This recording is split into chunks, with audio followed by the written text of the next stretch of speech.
the sun came out. First time that's happened all week. Hey guys. I'm just gonna do a quick garden tour, show you what has changed in the last week. I'm not gonna touch base on everything because honestly there wasn't that many changes, but I do have a lot going on with the corn. Let's see what we're working with here. I've waited long enough, it's time.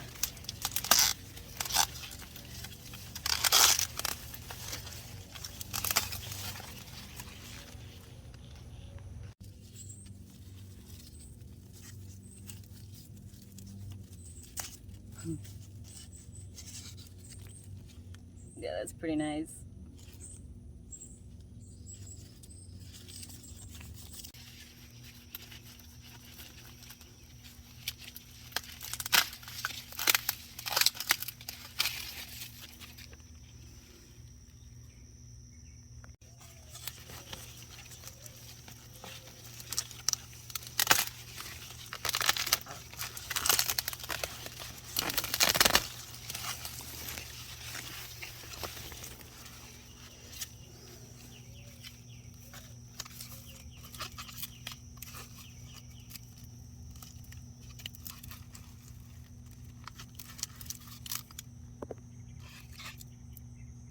So it looks like I was able to harvest 4 corn today. Super excited. That's definitely going with tonight's dinner.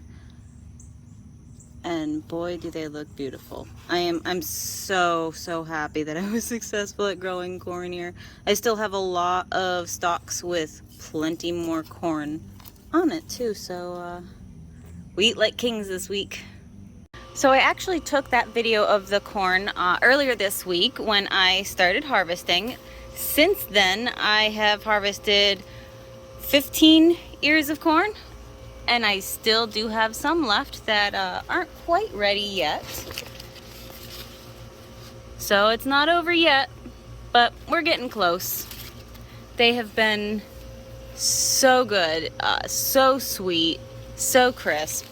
Even with all the rain that we've been having, they've just been fantastic with dinner all week.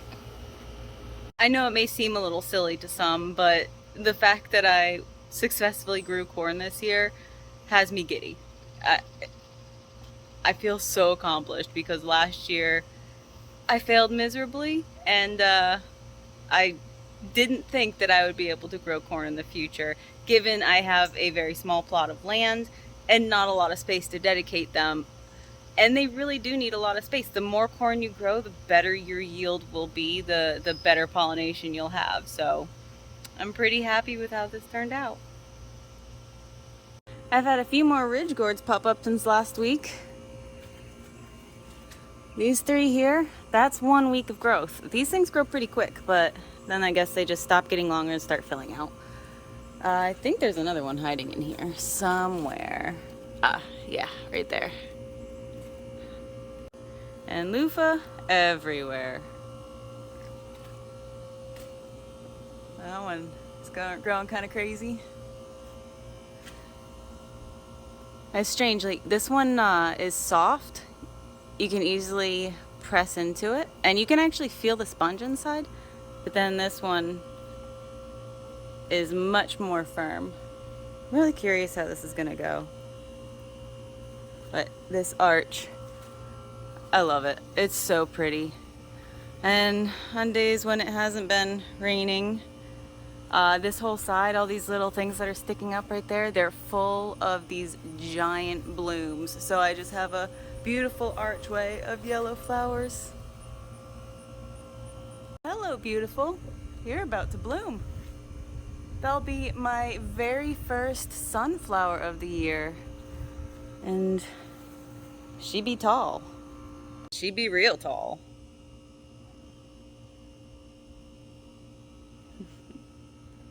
I have been so torn on picking these sugar baby watermelon. Sugar baby, it ripens a little different than standard watermelon. You can see that little tendril right there is brown and dried up. Most watermelon, when that dries up, it's time to pick it. With sugar baby, it's kind of a guessing game. They need additional time after that tendril dries up, usually a week or two. but you kind of have to just guess. It's got a really good dull skin. I'm not feeling any softness in it yet, which usually you'll feel a little bit, not a lot, but just enough to depress it. It'll resist fingernail puncture, which it is. And it's supposed to be between 8 and 10 pounds. I want to say it's probably 5 or 6 pounds.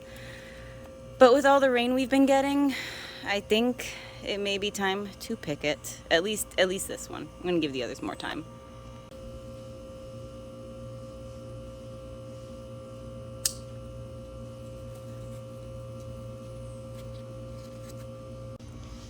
Oh, I can't wait to get this thing inside and cut it open and see if it's any good.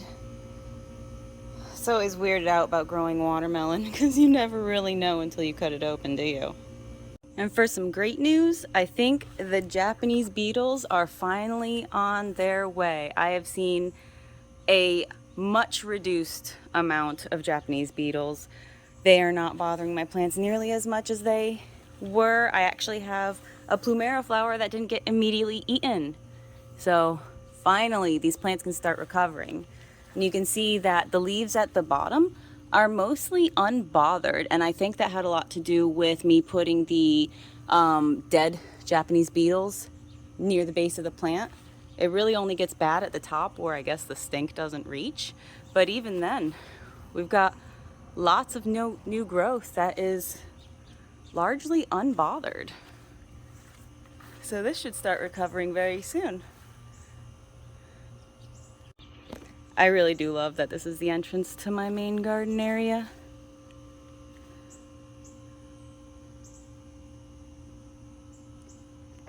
I am very much enjoying being able to pick green beans without Japanese beetles dropping on my head and then pulling them out of my shirt an hour later.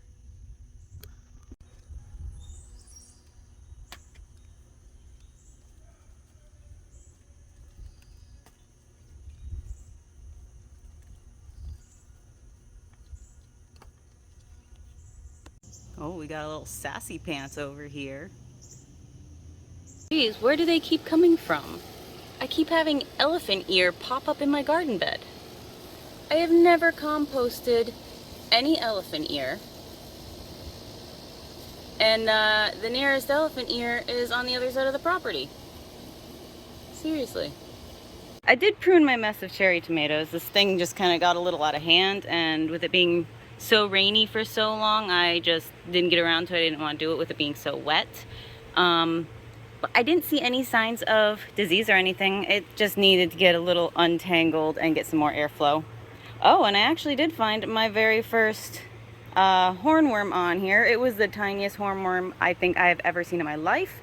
And I found it completely on accident because I was plucking off army worms, which have invaded my tomatoes. Ha, there's one of them right now. Yeah. Mystery melons are getting big and bloomy. Still no real fruit set. I mean, we've got some little ones right there, but I can't exactly tell what they're gonna be yet. Banana peppers are looking promising off of this plant. The other one still hasn't tried to produce anything else. So I don't know what's going on with that. But hopefully, since these look more like banana peppers than the first one I tried, they will actually taste like banana peppers. So the cauliflower I pointed out last week that was close to harvest, I ended up harvesting it a couple days later, and it was beautiful. It was the most perfect head of cauliflower that I could have hoped for. So I have ripped out the plant. I'll put a video up of the cauliflower I picked, but I do have a bunch more that I ended up having to tie the leaves up to protect because they're forming heads as well. Look at that beautiful cauliflower. I am shocked that it didn't go straight to seed with how hot it's been. First cauliflower ever grown. Even more over in here. Can't really see them. I have them bundled up pretty tight. But I'll definitely be trying out some new cauliflower recipes. All this rain is absolutely killing me. Nothing's had a chance to dry out yet. My poor artichoke is looking a bit rough.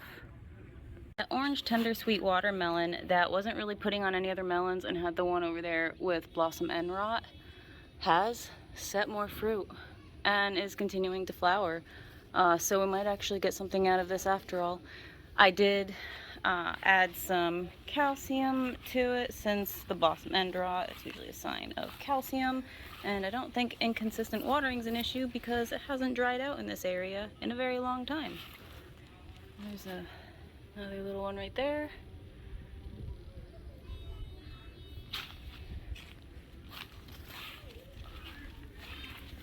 Another one right there.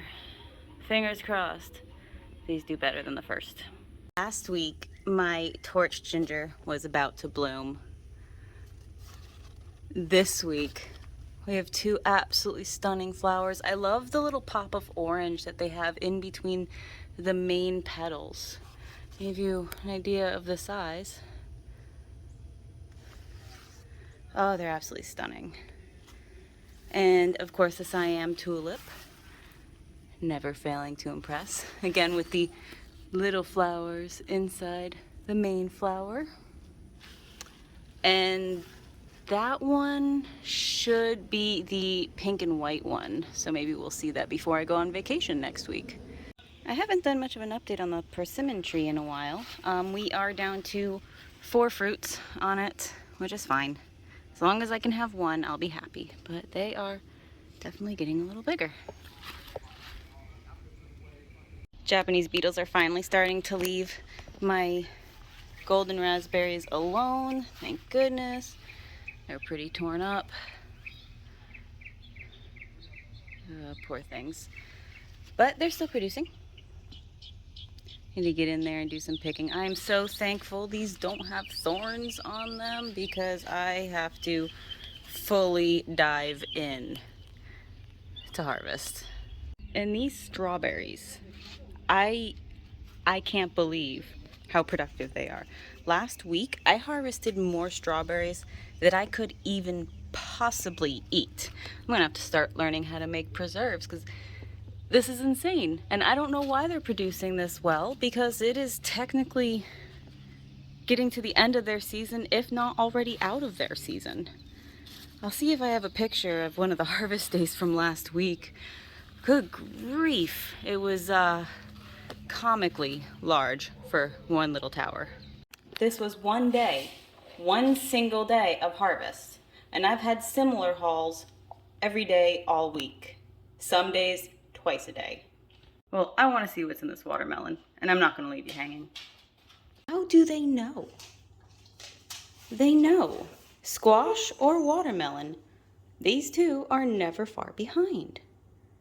Y'all are nuts.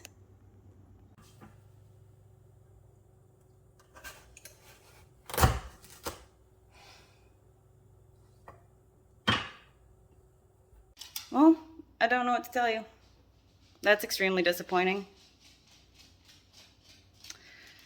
The tendril had been dry for almost 3 weeks. I let this sit on the vine for an extra 3 weeks, past when every resource says it should come off the vine. Has the nice dull skin. It had the nice thunk. Better luck with the next melons, I guess. Anyway, thanks for joining me on my little garden update. I'll see you next time.